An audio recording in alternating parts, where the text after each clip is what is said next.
এটা হচ্ছে ঠিক সেই দিনের ক্লিপ যেদিন আমার বান্ধবীরা আমার বাসায় এসেছিল।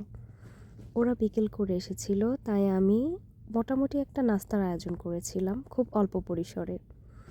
চলো তোমাদের শুরু থেকে শুরু করে দেখাই।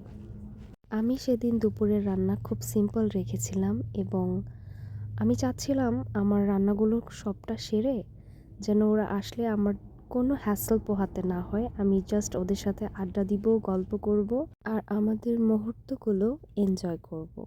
যেহেতু আমরা ফ্রেন্ডরা অনেক দিন পর পর মিট আপ করি, তাই আমরা চাই আমাদের প্রত্যেকটা মিনিট এনজয় করতে। দেখো, কথা বলতে বলতে আমার রান্না একেবারে রেডি। আমি প্রায় সময়ই এই ঝোল মাছের রান্নাটা করে থাকি, বিশেষ করে শীতকালীন সবজি দিয়ে এটা বেস্ট লাগে খেতে।